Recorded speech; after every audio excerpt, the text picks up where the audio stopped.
బైబిళ్ళు తెరిచి చూడండి. ఈరోజు మన పాఠం ప్రకటన గ్రంథం 16వ అధ్యాయం 17 నుండి 21వ వచనం వరకు. జాగ్రత్తగా వినండి. 7వ దూత తన పాత్రను వాయుమండలము మీద కృమ్మరించగా సమాప్తమైనదని చెబుతున్న ఒక గొప్ప స్వరము గర్భాలయములోనున్న సింహాసనము నుండి వచ్చింది. అప్పుడు మెరుపులు, ధ్వనులు, ఉరుములు పుట్టాయి. పెద్ద భూకంపము కలిగింది. మనుష్యులు భూమి మీద పుట్టినది మొదలుకొని అట్టి మహాభూకంపము కలగలేదు. అది అంత గొప్పది. ప్రసిద్ధమైన మహాపట్టణము 3 భాగములైంది. అన్యజనుల పట్టణములు కూలిపోయాయి.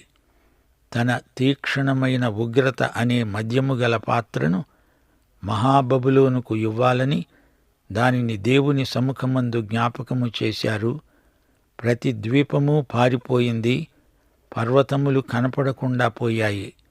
5 మణుగుల బరువుగల పెద్ద వడగండ్లు ఆకాశము నుండి మనుష్యుల మీద పడ్డాయి. ఆ వడగండ్ల దెబ్బ మిక్కిలి గొప్పదైనందున మనుష్యులు ఆ దెబ్బను బట్టి దేవుణ్ణి దూషించారు. శ్రోతలు వింటున్నారా? 7వ పాత్ర కుమ్మరించబడడానికి సిద్ధంగా ఉంది. దూత పాత్రను వాయుమండలం మీద కుమ్మరించాడు. అప్పుడు గొప్ప స్వరము గర్భగుడిలోని సింహాసనము నుండి వినబడింది. సమాప్తమైనది. అప్పుడు మెరుపులు, ధ్వనులు, ఉరుములు వినవచ్చాయి. పెద్ద భూకంపం కలిగింది. అది మహాభూకంపం. ఎంతో గొప్ప భూకంపం. భూమి మీద మనుషులు ఉండడం మొదలైనప్పటి నుండి ఎన్నడూ ఇంత పెద్ద భూకంపం కలిగి ఉండలేదు. క్రీస్తు రాకముందు 7 తీర్పుల పరంపరలో ఇది చిట్టచివరిది. అనగా మహాశ్రమలలో చిట్టచివరి బిందువు వరకు వచ్చాము. మహాశ్రమల ముగింపు తరువాత యేసు ప్రభువు వచ్చి రాజ్యం స్థాపిస్తాడు. నీతిగల న్యాయాధిపతి అయిన యేసు వైపు చూడండి. ఆయనను దృష్టించండి. దేవదూత వాయుమండలంలోకి పాత్రను కృమ్మరించాడు. వాయుమండలం అంటే అంతరిక్షం. అంతరిక్షం యేసు వశంలోనే ఉంది. ఆయన అంతరిక్షం గుండా ఇక్కడికి దిగి రాబోతున్నాడు. గర్భాలయం, ఆలయం, ఆలయం అంటూ ప్రకటన గ్రంథం పదే చెబుతుంది. ఉగ్రత పాత్రలు కృమ్మరించబడినప్పుడు, బూరలూదినప్పుడు, ముద్రలు విప్పినప్పుడు ఈ 3 సందర్భాలలో దేవాలయం పేర్కొనబడింది. ఉగ్రత పాత్రల నేపథ్యంలోనే 6 సార్లు ఆలయం పేర్కొనబడింది. మిగతా తీర్పులప్పుడు ఇంతగా దేవాలయం ప్రస్తావించబడలేదు. ఇదే చివరిసారి ఆలయం అంటూ పేర్కొనబడింది. నూతన యెరూషలేములో దేవాలయం లేదు గనుక ఇది సంఘమునకు సంబంధించింది కాదు. ఇశ్రాయేలు మహాశ్రమల గుండా వెళ్లవలసి వస్తుంది. ఇశ్రాయేలు శేషిత ప్రజ అనగా 144,000 మంది శ్రమల గుండా వెడతారు. అనగా మరణ పర్యంతము వారు విశ్వసనీయులు. లెక్కింప శక్యము కానంతమంది అన్యులు కూడా ముద్రించబడ్డారు. వారు కూడా మహాశ్రమల గుండా వెడతారు. ఇప్పుడు మనము చూచిన ఈ దృశ్యానికి సంఘానికి సంబంధం లేదు. యాకోబు మహాశ్రమల గుండా సంఘం వెళ్ళదు. మహాశ్రమల కాలంలో దేవుడు ఎవరినైనా ఎలా రక్షిస్తాడు? జలప్రళయానికి ముందు హనోకును తీసుకుపోయినట్లు ఎత్తుకుపోవచ్చు, లేదా శ్రమలలో ఉండగానే వారిని కాపాడగలడు. జలప్రళయమందు నోవహును కాపాడినట్లు ఆయన రక్షించగలడు. అలాగే మహాశ్రమల కాలంలో దేవుడు కొందరిని రక్షిస్తాడు. గాని అందులో సంఘానికి పాలు ఉండదు. మహాశ్రమలు మొదలవక ముందే సంఘం ఎత్తబడుతుంది. గొప్ప స్వరము గర్భాలయములో ఉన్న సింహాసనము నుండి వచ్చింది. ఈ స్వరము దేవుని కుమారునిదే. ఆయన సమాప్తమైనది అన్నాడు. యేసు ప్రభువు ఈ మాట అనడం ఇది 2వసారి. శిలువ మీద వేలాడుతూ ఆయన సమాప్తమైనది అన్నాడు. గ్రీకు భాషలో టెటెలెస్టాయ్, సమాప్తం అనగా విమోచన కార్యం ముగిసింది, రక్షణ కార్యం అయిపోయింది అనే నినాదం శిలువ మీది నుండి చేయబడింది. ఎవరూ దానికి చేర్చేదేమీ లేదు. ఆయన చేసి ముగించిన దాన్ని అంగీకరించడము, స్వీకరించడమే మనము చేయగలిగింది. ఆయన చేసింది నీవు అంగీకరించాలి, లేకపోతే తీర్పు తప్పదు. ఇంత గొప్ప రక్షణను నిర్లక్ష్యం చేసి ఎవరు తప్పించుకోగలరు? హెబ్రీ పత్రిక 2వ అధ్యాయం 3వ వచనం ఇదే మాట అంటోంది. అట్టి రక్షణ ప్రభువు బోధించటము చేత ఆరంభమై దేవుడు తన చిత్తానుసారముగా సూచక క్రియల చేతను, మహత్కార్యముల చేతను, వివిధములైన పరిశుద్ధాత్మ వరములను అనుగ్రహించడము చేతను వారితో సాక్ష్యమిస్తూ ఉండగా వినిన వారి చేత మనకు దృఢపరచబడింది. ఇక్కడ క్రీస్తు న్యాయాధిపతి, మహాశ్రమల తీర్పు సమాప్తమైంది అంటున్నాడు ప్రభువు. ధవళ సింహాసనపు తీర్పే అంతిమ తీర్పు, అంతటితో సమాప్తం. మహాశ్రమల ఆరంభంలో ఇలాగే మెరుపులు, ధ్వనులు, ఉరుములు వినిపించాయి. తీర్పు రాబోతోంది అనే ప్రకటన అది. ప్రకటన గ్రంథం 4వ అధ్యాయం 5వ వచనం, ఆ సింహాసనములో నుండి మెరుపులును, ఉరుములును, ధ్వనులును బయలుదేరుతున్నవి. ఆ సింహాసనము ఎదుట 7 సింహాసనములు ప్రజ్వలిస్తున్నవి. అవి దేవుని 7 ఆత్మలు. ఎన్నడూ ఎవరూ కని వినని ఎరుగని గొప్ప భూకంపం కలిగింది.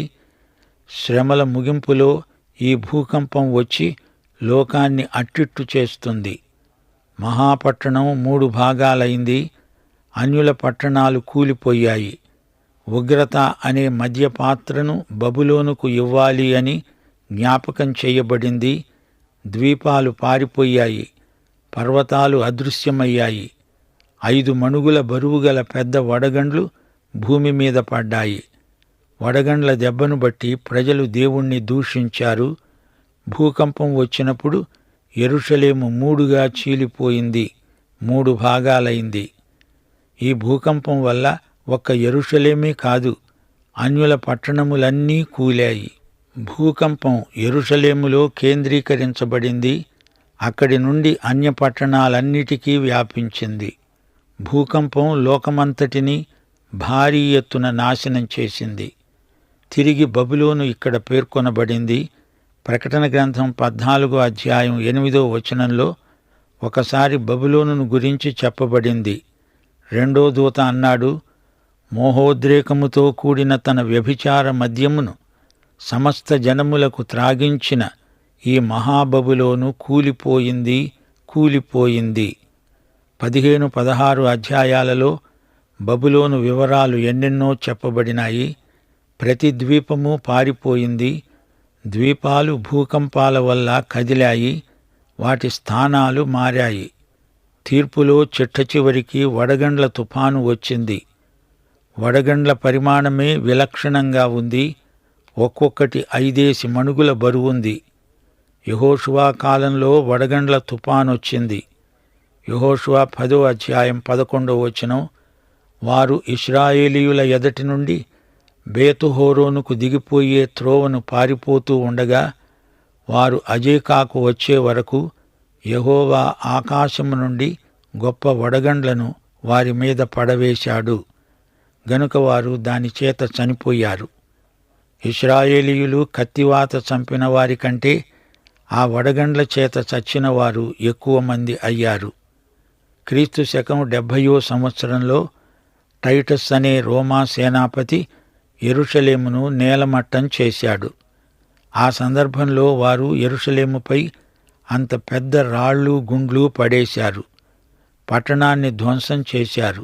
ఈ భయంకరమైన, ఆశ్చర్యకరమైన వడగండ్ల తుపానుతో మహాశ్రమల కాలం ముగిసింది. శ్రోతలు, 7వ పాత్ర కృమ్మరింపు ఎంత భయానకంగా పరిణమించిందో ఎంతవరకు మీరు విన్నారు. 7వ పాత్ర వాయుమండలంలోకి కృమ్మరించబడింది. వాయుమండలమంతా కలుషితమైపోయింది. మనిషి గాలిని పీల్చుకుంటాడు, అతని ఊపిరితిత్తులు విషమయమైపోతాయి. ప్రకృతి శక్తులే మనిషికి వ్యతిరేకమై యుద్ధం చేస్తున్నాయంటే అది ఎంతో భయం గొలుపుతుంది. మెరుపులు, ఉరుములు, భూకంపం. భూకంపాలలోకెల్లా మహాభీభత్సమైన భూకంపమిది. 1వ శతాబ్దంలో ఎక్కువగా భూకంపాలు వచ్చాయి. మహాశ్రమల కాలం చివర వాటికంటే తీవ్రమైన భూకంపాలు రాబోతున్నాయి అంటోంది ప్రవచనం. దేవుని తీర్పులు మెల్లగా వచ్చినా రాను రాను మరీ ఉద్ధృతమవుతాయి. పాపం శిక్ష నుంచి తప్పించుకోజాలదు. ద్వీపాలు సముద్రంలో మునిగిపోయాయి. పర్వతాలు చదునైపోయాయి. దేవుని ఉగ్రత తీవ్ర రూపం దాల్చింది. 5 మణుగుల బరువున్న పెద్ద వడగండ్లు కురిశాయి. ఈజిప్టులో వచ్చిన వడగండ్ల వానను ఇది మించింది. నిర్గమకాండం 9:24 వడగండ్లు, వడగండ్లతో కలిసిన పిడుగులు బహుబలమైనవయ్యాయి. ఈజిప్టు దేశమందంతటా అది రాజ్యమైనది మొదలుకొని ఎన్నడూనూ అట్టివి కలుగలేదు. యెషయా గ్రంథం 28:2 ఆలకించండి, బలపరాక్రమములు గలవాడొకడు ప్రభువుకు ఉన్నాడు. ప్రచండమైన వడగండ్లు, ప్రచండమైన బలముల ప్రవాహము, ప్రచండమైన వరద కొట్టివేయునట్లు ఆయన తన బలము చేత పడద్రోసేవాడు. యెహెజ్కేలు గ్రంథం 38:22 తెగులు పంపి హత్య కలుగజేసి అతని మీద, అతని సైన్యపు వారి మీద, అతనితో కూడిన జనములనేకముల మీద ప్రళయమైన వానను, పెద్ద వడగండ్లను, అగ్నిగంధకాలను కురిపించి నేను అతనితో వ్యాజ్యమాడతాను అన్నాడు దేవుడు. ఇంత జరిగినా, ఇంత చెప్పినా మనుషులు దేవుని ప్రేమకు కాని ఆయన కోపానికి కాని స్పందించరు.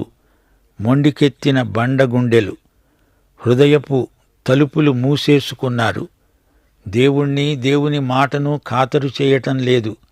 ప్రియ శ్రోతలు, హార్మగెద్దోను యుద్ధాన్ని మరొకసారి జ్ఞాపకం చేసుకుందాము.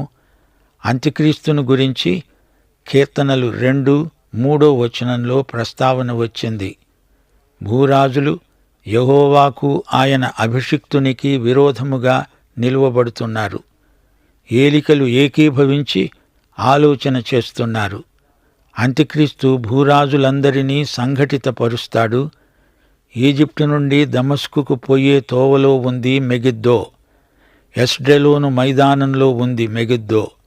ఇదొక గుట్ట. లోక చరిత్రలో ఇది పెద్ద రణరంగ భూమి. ఈ స్థలమందే బారాకు, దెబోరా కలిసి సీసెరాను, అతని రథాలను పడద్రోశారు. ఇక్కడే అహజ్యా యెహూ విడిచిన బాణం తగిలి ప్రాణాలు విడిచాడు. ఫరో నెకోతో యుద్ధానికి తలబడి యోషియా మరణించిన స్థలమిదే. యూదుల మనసుల్లో ఈ స్థలం విషాదగాథకు స్మృతి చిహ్నంగా మిగిలిపోయింది. జకర్యా 12:11 మెగిద్దోను లోయలో హదద్రిమ్మోను దగ్గర జరిగిన ప్రలాపము వలెనే ఆ దినమున యెరూషలేములో బహుగా ప్రలాపము జరుగుతుంది. అది యుద్ధభూమి. మెగిద్దో పట్టణం, మెగిద్దో పర్వతం, అదొక మైదానం. యెహెజ్కేలు గోగు మాగోగులతో యుద్ధాన్ని ప్రస్తావించినప్పుడు అంతిమ విజయం ఇశ్రాయేలుకు పర్వతసీమలోనే ప్రాప్తిస్తుంది అన్నాడు. యెహెజ్కేలు 38:21 నా పర్వతములన్నిటిలో అతని మీదికి ఖడ్గము రప్పిస్తాను. ప్రతివాని ఖడ్గము వాని సహోదరుని మీద పడుతుంది. ప్రాచీన ప్రవచన రేఖలో ప్రకటన గ్రంథం చిట్ట చివరి బిందువు. హార్మెగిద్దోను యుద్ధమే లోక చరిత్రలో చిట్ట చివరి యుద్ధం. అంత్యక్రీస్తుకు, క్రీస్తుకు మధ్య జరిగే ప్రపంచ మహాసంగ్రామం. అందులో మహావిజేత క్రీస్తే. అది సరే, ఘటసర్పం, మృగం, అబద్ధ ప్రవక్త అనే దుష్టత్రయాన్ని గురించి ఇంతకు ముందు చెప్పుకున్నాము గదా. ఘటసర్పము అంటే సైతాను, మృగం అంత్యక్రీస్తు. మరి ఈ అబద్ధ ప్రవక్త ఎవరు? ఈ ప్రవక్త రెండో మృగం. దేవుని ఆరాధన నుండి మనుషులను తప్పించే మృగం. భూమిపై నుండి వచ్చిన రెండో మృగమే అబద్ధ ప్రవక్త. ఘటసర్పం, మృగం, అబద్ధ ప్రవక్త అనే నరకత్రయం. ఘటసర్పం నోటి నుండి, అలాగే మృగం నోటి నుండి, అబద్ధ ప్రవక్త నోటి నుండి 3 అపవిత్రాత్మలు కప్పల్లాగా బయటికి వచ్చాయి అని చెప్పుకున్నాము. ఆత్మ అనే మాటను గ్రీకు భాషలో న్యూమా అంటాము. న్యూమా అంటే ఊపిరి అని మరో అర్థం ఉంది. ఈ దుష్టత్రయం అపవిత్రాత్మలను గాలి విడిచినట్లు విడిచాయి, ఊదాయి. కప్పల్లాంటి అపవిత్రాత్మలు. ఈజిప్టులోని తెగుళ్లలో కప్పలు ఒకటి. కీర్తనలు 78:45 ఆయన వారి మీదికి కప్పలను విడిచాడు, అవి వారిని నాశనం చేశాయి. కీర్తనలు 105:30 వారి దేశములో కప్పలు నిండాయి, అవి వారి రాజుల గదిలోకి వచ్చాయి. కప్పలు అపవిత్రమైనవి. కప్ప నిషిద్ధమైన ప్రాణి. కప్పల బెకబెక, ఆ శబ్దమే విలక్షణమైంది, కర్ణకఠోరమైంది. ఈ అపవిత్రాత్మలు కప్పల్లాగా గంతులేస్తూ బెకబెకలాడతాయని అర్థం. మరో ముఖ్యమైన అంశం మా శ్రోతలు ఈ సందర్భంలో జ్ఞాపకముంచుకోవాలి. యూఫ్రటీసు మహానది ఎండిపోయింది. తూర్పు రాజులు పాలస్తీనాకు రావడానికి ఇప్పుడు అడ్డం లేదు. ఎర్ర సముద్రం మధ్యలో నీరెండిపోగా పొడినేల ఏర్పడింది.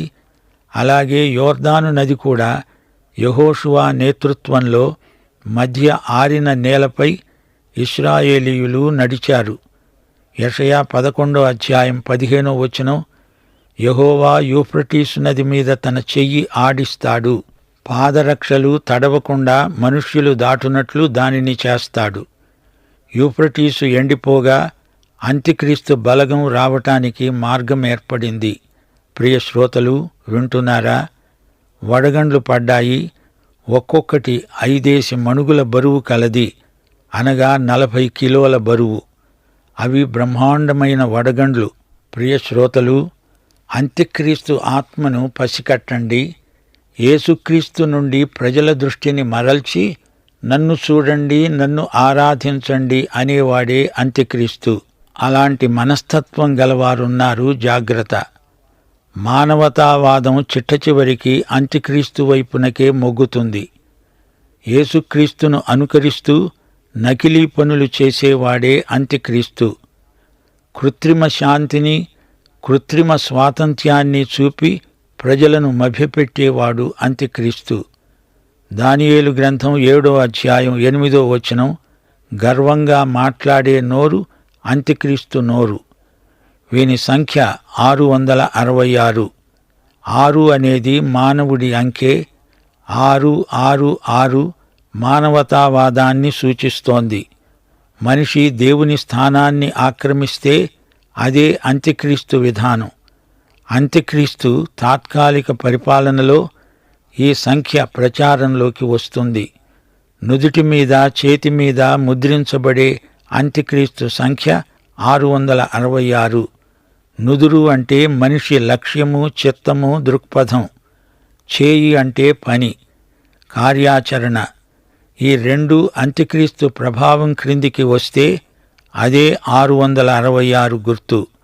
వారే అక్రమార్కులు. గనుక జాగ్రత్త అని ప్రకటన 16వ అధ్యాయం మనల్ని హెచ్చరిస్తోంది. పాఠం ఇంతటితో సమాప్తం.